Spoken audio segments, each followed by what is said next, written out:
오늘 M7 알파벳 구글 소식으로 먼저 준비를 했습니다. 예, 구글이요. 그 검색 시장 반독점 소송 걸렸었잖아요. 이게 2020년부터 시작이 됐던 건데 일단 1심에 대한 최종 판결이 이번에 나왔습니다. 그런데 여기에서 가장 핵심 사항이 뭐였었냐면 그래 구글이 다른 경쟁자들 못 들어오게 막은 것에 대해서는 일부 인정해. 그런데 중요했던 부분이 바로 이 크롬 매각 부분이었거든요. 근데 이 크롬 매각 하지 않아도 된다고 판결이 나왔습니다. 그리고 뭐 안드로이드 운영 체제도 매각할 필요가 없다고 했고요. 그리고 또 하나 쟁점이 그 애플이랑 삼성 이런 스마트폰 제조사에 지급을 했던 수십억 달러 그런 비용들 있잖아요. 그것도 중단할 필요가 없다고 판시를 했습니다. 대신에 지금 보시면 이제 데이터를 공유를 해야 된다. 저기 보시면 경쟁 촉진할 수 있는 명령 데이터 공유 의무를 가진다라고 제가 써놨는데요. 그러니까 요 온라인 검색 시장의 경쟁을 촉진하기 위해서 구글이 경쟁사들이랑 데이터를 공유를 해야 하고 그리고 뭐 다른 제조업체들의 그 새 기기에 그 경쟁사 제품 못 들어오게 그런 금지하는 것도 하면 안 된다. 이렇게 이제 조항을 뒀습니다. 요 소식 나오면서 오늘 알파벳이 장외 거래에서 8%대까지 급등. 지금 제가 보고 오니까 6% 정도 상승세 이렇게 보이고 있더라고요. 자, 근데 여러분 이걸 제가 알파벳을 구글 얘기를 테슬라보다 앞에 배치한 이유가 여기에 있습니다. 저는 이 부분을 좀 중요하게 봤어요. 이 판결에 AI가 결정적인 역할을 했다. 이렇게 좀 꼽아볼 수가 있겠더라고요. 무슨 얘기냐면요. 사실 이 구글이 이 챗GPT의 등장으로 굉장히 긴장을 하고 있잖아요. 검색 부분에서도요. 여러 이제 빅테크들도 이 검색에 AI를 적극 도입하고 어떻게 하면 조금 더 효율적으로 활용을 할까를 고민하고 있는데 이 생성형 AI, 뭐 대화형 챗봇 등 등장으로 인해서 이 검색 시장의 그런 기존 그런 독점적인 구글의 독점을 취하고 있던 구조가 확 변화를 했다라는 것입니다. 이게 제가 이렇게 예상을 하는 것이 아니라요. 판사가 그 판결문에 한 260페이지 정도 판결문이 260장 정도 되는데 거기서 30장 정도를 이 생성 AI에 대해서 아주 언급을 이었다고 해요. 그러면서 경쟁이 매우 치열하다. 그리고 여러 빅테크들이 막대한 자본을 갖고 이제 신규로 이제 시장에 진입하는 그런 기업들도 많다라고 이야기를 했죠. 결국에 이 검색 시장에 있어서 AI가 엄청나게 좀 중요해졌고 약간 그 기존의 독점 구조를 깰 수 있는 어떻게 보면 변화할 수 있는 그런 구조를 갖고 있기 때문에 그것을 이제 영향을 주고 있기 때문에 이 AI가 판결에 좀 결정적인 영향을 줬다라고 또 분석을 할 수 있겠습니다. 자, 요 소식 따라서 저기 제가 세 번째 줄에 애플, 삼성 등 지급 비용 이게 수십억 달러 이렇게 됐었잖아요. 그래서 애플도 사실 이 구글 소송 얘기 나오면서 그 소송 얘기 불거질 때마다 막 주가 흔들리고 그랬었거든요. 아주 소폭. 그렇지만 이 소식 나오고 나서 애플도 시간의 거래에서 3%대 급등을 하고 있더라고요. 자, 이렇게 소송 소식으로 첫 번째 말씀을 드렸고 마지막 웨이보 얘기도 건들고 가도록 하겠습니다. 자, 웨이모가 최근에 이제 뉴욕에서도 테스트 운행을 한다고 했었는데요. 여기뿐만 아니라 덴버와 시애틀에서도요. 한 12대씩 각 지역에 두고 시험 운행을 시작을 한다고 합니다. 일단 운전자는 당연히 있어요. 운전자가 운전대 잡고 조향하고 제동하고 그런 역할을 합니다. 보통 이제 테스트할 때는 그렇게 하니까요. 그래서 점차 미국 전역으로 확대하기 위해서 속도를 내고 있는 웨이모의 모습 함께 보고 계시고요. 지금 이미 여러 지역, 뭐 오스틴뿐만 아니라 여러 지역에서 웨이모 로보택시 서비스를 하고 있죠. 상업화에 성공했는데 이런 소식이 나올 때마다 테슬라는 더 긴장을 하게 됩니다. 가운데 테슬라가 제가 세 가지 소식으로 좀 나눠서 준비를 했는데요. 일단 이것부터 보도록 하겠습니다. 머스크가 또 X에서 또 어떤 발언을 했더라고요. 그러니까 향후 미래 테슬라 가치의 이 80%를 차지하는 것은 휴머노이드 옵티머스일 것이다. 이렇게 또 내비쳤는데요. 지금 테슬라는 이 옵티머스를 자사 공장에서 사용하는 것뿐만이 아니라 일반 가정에서 뭐 가사 노동까지 할 수 있는 그런 방식으로 만들기 위해서 노력 중이죠. 머스크가 계속적으로 이제 멀가 투자자들 테슬라의 미래를 바라보도록, 왜냐하면 현재가 좀 암울하니까. 그 암울한 내용은 이따도 말씀드릴 건데 판매 부진을 면치 못하고 있고 어떻게 고정된 라인업에 따라서 뭔가 이전의 그런 혁신적인 아이디어 때문에 이 소비자들의 마음을 끌었던 것에도 좀 멀어져 있고 여전히 비호감 이미지 상당하고 등등요. 이래서 현실이 좀 암울하다 보니까 자꾸 머스크가 이런 식으로 심심하면 생각날 때 한 번씩 이렇게 미래에 대한 가치를 바라봐달라라고 설득을 하고 있는 상황인 겁니다. 요 옵티머스 관련해서는 머스크가요, 직접 그 컨퍼런스 콜 하고 나서도 올해 안에 5,000대 생산할 것이다라고 이야기를 한 바가 있죠. 첫 번째, 이 미래 가치에 대해서 열심히 설파 중인 머스크의 모습 알아봤고요. 두 번째는 저도 테슬라 갖고 있는데 여러분은 우리 지금 들어와 주신 우리 푸츠님, 은님도 들어와 주셨군요. 푸츠님, 은님, 예술이다님, 풍풍님. 뭐 제가 이미 알고는 있지만 그래도 우리 100여 분 정도 함께 해주고 계시니까 테슬라 갖고 계신 분들 뭐 지금 현재 어디에 와 있는지 말씀을 좀 주시겠어요? 일단 서학개미들이 최근에 우리 투자자들이 요 테슬라를 팔고 가상화폐 쪽으로 좀 눈을 돌리고 있다고 하더라고요. 지난 한 달에만 한 9천억 원 정도 순매도를 했다고 해요. 이게 2019년 이후에 가장 큰 규모, 그리고 넉 달 동안에도 2조 원 넘게 팔아치웠습니다. 그리고 그 2배짜리 ETF도 지난 달만 해도 5억 달러 정도가 빠져나갔습니다. 근데 요런 대신에 이제 눈을 돌린 게 가상화폐 쪽. 어떤 거 많이 샀나 봤더니 뭐 비트마인 이머전 테크놀로지 주식을 한 3천억 원 정도 순매입했다고 하더라고요. 여기가 어떤 곳이냐면 아마 우리 구독자분들 잘 알고 계시겠죠? 요 가상화폐 대장주인 비트코인을 가장 많이 보유한 기업인 스트래티지랑 같이 전 세계에서 이더리움을 가장 많이 보유한 기업.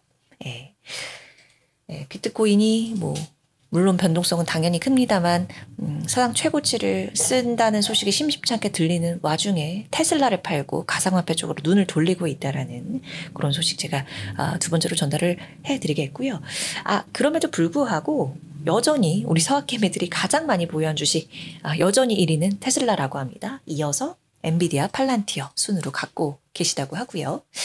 자, 그리고 그 아까 제가 말씀드린 현실이 암울한 얘기, 요거 좀 덧붙여야 돼서 제가 마음이 안타깝기는 한데, 뭐 주요 시장에서도 그런데 7월에 인도 진출했잖아요.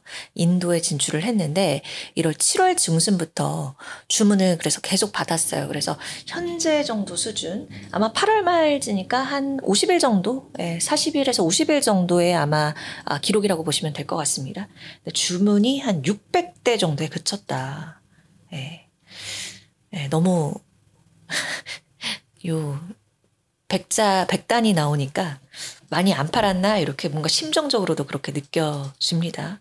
뭐 고관세, 미국과 인도 관계, 그리고 머스크에 대한 비호감 뭐 등등 복합적으로 또 미국 브랜드에 대한 반감 등등이 좀 복합적으로 작용한 결과라고 볼 수 있는데, 저는 그 장벽도, 가격적인 장벽도 높은 것 같아요.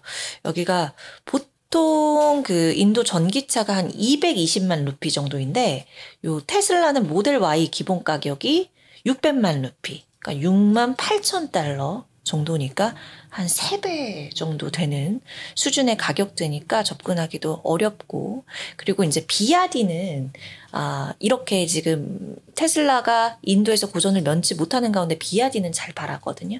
비아디는 한 500만 루피 정도가 안 됩니다. 그러니까 한 480만 루피, 490만 루피 정도. 가격적인 장벽도 크다. 네, 인도 시장에서 아주 야심차게 사우디와 더불어 진출을 했지만 인도에서는 이렇게 좀 부진했다. 이 소식까지 이제 테슬라 소식으로 오늘 살펴드리려고요. 여러분 잘 들리시죠? 자, 다음으로는 애플 볼게요. 자, 애플 영상 시작되면 보도록 하겠습니다. 애플, 여러분 그 비전 프로 한번 착용해 보신 분? 저는 사실 그냥 영상으로만 보고 해보지는 못했는데, 예, 비전 프로 혹시 경험해 보신 분 계시나요? 이게 비전 프로가요, 그 1세대 잘 못 팔았거든요.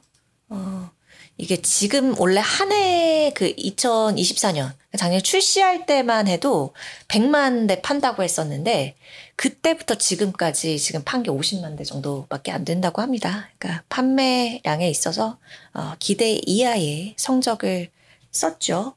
그런데 절치부심해서 비전 프로 2세대를 수개월 내 출시할 수도 있다. 9월이니까요. 뭔가 애플 AI, 애플 인텔리전스랑 비슷한 시점에 나올 수 있을까? 약간 이렇게 추정을 해볼 수 있는 게 사실 같이 맞물려서 뭔가 시너지를 낼 수 있는 그러한 시점적으로 출시를 할 수 있지 않을까라고 예상이 되는데, 일단은 그래서 라인업 다변화한다고 해요. 원래 한 모델이었잖아요. 근데 비전 프로 기본 모델 있고, 그리고 전문가 기업용 모델이 있고, 그러니까 전문가 기업용 모델은 약간 그 수술 같은 거 이렇게 뭐 테스트라고 해야 되나? 예. 뭐 그런 쪽으로 좀 쓸 수도 있다고 하고, 예, 그런 식으로 구현을 하는 거겠죠. 예술적으로. 그리고 비전 에어라고 해서 저가형, 경량형 버전을 순차적으로 같이 내놓을 계획이라고 합니다. 이제 가격이나 무게 단점을 좀 해소하는데, 그리고 일단 비전 프로 2세대 그리고 전문가 기업용 모델 같은 경우에는 또 성능적으로도 당연히 개선을 해서 내놓을 것이고요. 근데 이제 팀 쿡이 요거 이 공간 컴퓨팅 개념 처음 도입한 이 비전 프로 말고도 스마트 안경에 대해서도 주시를 하고 있어요. 그래서 이거 내놓고 요거 AI 애플 인텔리전스 맞물리는 그 시점에 좀 같이 내놓지 않을까 좀 예상을 해볼 수 있는 거고요. 네. 그리고 우리 여러분 축구 좋아하세요? 우리 포주님은 미국 계시는데 혹시 림님도 들어와 주셨네요. 림님 안녕하세요. 그 손흥민 경기 뭐 보시나요? 축구를 좋아하시는지? 왜 그러냐면요. 그 각 방송사별로 축구 중계권 때문에 굉장히 막 경쟁이 치열하잖아요. 중계권 때문에 그렇다기보다는 중계권 따놓고 이제 아무튼 예, 그런데요. 이 예전에 막 어디지 막 스포티비나 이런 데 막 세리에야 막 분데스리아 이런 거, 예, 그때도 막 중계권 경쟁 굉장히 치열했던 것으로. 근데 이번에 그 손흥민 선수가 미국 쪽으로 갔잖아요. 손흥민 선수가. 근데 애플 TV가 원래 그 일간 활성 사용자 수가 엄청 우리나라에서 특히나 저조했어요. 한 원래 500명에서 700명 정도 됐는데, 지금 손흥민 경기 있는 날에는 출전일에 그 경기 있는 날에 출전하는 날에는 10,000명을 상회를 한다고 해요. 그리고 비경기일에도 이렇게 이제 유치했던 신규 구독자가 있어서 그런지 2,000명, 3,000명 정도 평소보다 4배, 6배 수준으로 많이 본다고 합니다. 물론 애플 TV 국내 점유율은 1% 미만이긴 합니다만 어쨌든 새로운 구독자들을 끌어들일 수 있지 않을까라고 회사 측에서도 좀 궁금해하고 기대하는 시점인 것 같더라고요. 축구 소니만 보세요. 별명이 77 소니라고. 예. 잠시만요. 예. 여러분, 저도 그 맨날 그 금요일마다 그 더운 날에도 막 운동한다고 막 그랬었잖아요. 그게 저희 회사 여자 풋살팀에 속해 있거든요. 사실 저는 몸도 잘 못 쓰고 그런데 사실은 여기 우리 이데일리 편집국 선후배님들이랑 친해지고 싶어가지고 했는데 못하지만 재미를 느끼고 하고 있어요. 그리고 제가 손 다치고 지금 갈비뼈 다쳐서 올해는 출전이 불가할 것 같은데 다음 주 토요일에 저희 경기를 합니다. 작년 2위 팀이랑 좀 붙는데 여러분 응원해 주십시오. 저는 출전은 못하지만 그리고 저희 PD님도 저희 남자 축구팀에서 아주 에이스로서 그리고 저희 박정수 기자와 이용성 기자도 축구팀에서 활발하게 아주 에이스로서의 역할을 다하고 있는 것으로 알고 있는데 여자 축구팀이 13일에 경기하고 20일에 그 기자협회 축구 경기거든요. 네, 그 결과도 제가 말씀을 드릴게요.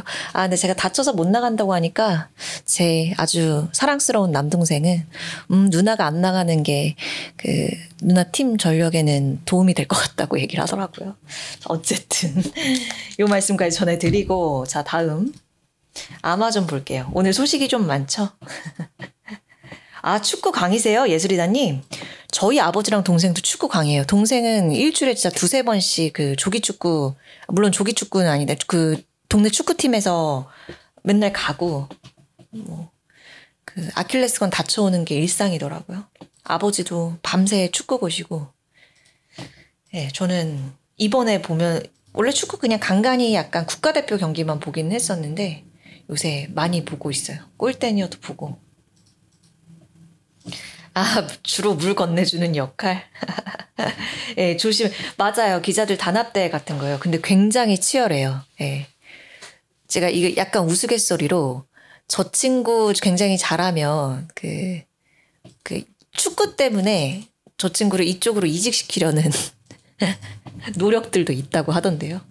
지금은 퇴사했지만 저 예전에 같이 일하던 김모 기자 선배도 지금은 저기 건설사 쪽으로 갔지만 그 선출이거든요. 그래서 저기 종합지에서 굉장히 탐냈었다라는 그런 후문도 있습니다. 자, 어쨌든 아마존 띄워놓고 제가 축구 얘기를 길게 했네요. 맞아요. 축구 때문에 스카우트. 골대녀 이번 결승전 골대녀도 보시는군요. 여러분의 시간 잡고 제가 축구를 좀 더 알게 되면 요것에 대한 조언도 여러분들께 얻겠습니다. 자, 아마존 보도록 할게요. 아마존인데요. 아마존이, AWS, 아시아 태평양, 그러니까 뉴질랜드 리전이라는 개설 계획을 발표를 했는데요. 그러니까 뉴질랜드 지역에 데이터 센터 건립하고 운영하겠다라는 겁니다. 그래서 75억 뉴질랜드 달러, 이게 6조 원 정도 된다고 해요. 그래서 소버린 AI, 소버린 설계를 적용을 해서 데이터 센터 운영을 한다라고 하고, 다양한 클라우드 기능 활용하면서도 데이터 저장 요건을 갖춘 이런 방식으로 AWS에서 운영을 한다라고 합니다. 뉴질랜드뿐만이 아니라 아마존에서 열심히 설립 중이죠. 호주, 영국에서도 데이터 센터 구축을 위한 투자를 발표를 했고 우리나라에서도 이런 소식이 있었습니다. SK랑 같이 울산에서 데이터 센터 건립을 시작을 한 상황이죠. 자, 그리고 AI 소식, 모아 소식으로 바로 이어서 가보도록 하겠습니다. 첫 번째는 MS예요. 마이크로소프트가 미국 정부에 요새 빅테크들 요것도 경쟁하더라고요. 정부 계약 향후에 조금 더 긴 시선으로 바라보느라 그러는 것 같은데 미 정부랑 막 계약 맺고 있는데 일단 MS에서 연방조달청 여기랑 최대 1년 동안 요 AI 모델 코파일럿 무료로 제공하는 그런 협약을 체결을 했다는 소식이에요. 그래서 본인들의 기술을 활용해서 연방 기관들이 서비스도 개선하고 보안도 강화하고 그리고 30억 달러 세금 절감을 이룰 수 있도록 하겠다. 이렇게 이야기를 하고 있습니다. MS뿐만이 아니라 구글도 제미나이를 47센트에 제공을 아주 작은 금액으로 제공을 하기로 했고요. 오픈AI랑 엔스로픽도 챗GPT랑 클로드 1년간 $1에 제공하기로 협의한 바가 있습니다. 이런 동향도 보시면 좋을 것 같아서 첫 번째 AI 모모 소식이고요. 두 번째는 오픈 AI입니다. 오픈 AI가요. 소프트웨어 테스트 플랫폼 스태시그 여기를 $11억 인수한다고 합니다. 그래서 전액 주식 교환 방식으로 이어지고 그리고 이 스태시그 공동 창업자이자 최고 경영자 비자이 라지가 이번 인수 소식과 더불어서 오픈 AI 앱 최고 기술 책임자로 임명이 된다고 해요. 그 오픈 AI가 그때 소프트웨어 넘어서 하드웨어 역량 강화하기 위해서 그 애플 아이폰을 디자인한 아이폰 아버지라고 불리는 아이폰 디자인 아버지라고 불리는 조니 아이브 스타트업을 인수를 한 바가 있었잖아요. 그러한 전략적인 행보로 분석을 해볼 수 있는 그 스태시그 인수 소식 첫 번째로 들어왔고요. 두 번째는 이것도 인도에 최소 1기가와트 규모 데이터 센터 건립을 위해서 현지 파트너를 좀 물색을 하고 있다고 합니다. 최근에 오픈 AI가 인도뿐만이 아니라 여러 곳에 한 3곳 정도 새로 사무소 연다고 그 소식 며칠 전에 제가 전달 드렸었던 것 같아요. 그 일환이라고 보시면 될 것 같고 지금 사용자 기준으로 챗GPT 2위 시장이에요. 인도가. 그래서 인도의 데이터 센터 지금 파트너 물색하고 있다라는 내용이고요. 자, 그리고 마지막으로는 엔스로픽입니다. 엔스로픽이 지금 기업 가치 굉장히 빠르게 성장하고 있는 중인데 최근에 $1,830억 가치 평가 받고 나서 이 $130억 요 자금 조달 라운드 추가 투자 유치를 마감을 했다라는 소식까지 좀 전달드리도록 할게요. 8월 매출이 지금 $50억 정도를 요 에스로픽에서 기록을 했거든요. 이게 올 초가 $10억 굉장히 급성장을 이루고 있다는 것 여러분 수치로 확인하실 수 있을 것 같아요. 자, 오늘 M7은 여기까지 좀 살펴보도록 하겠습니다.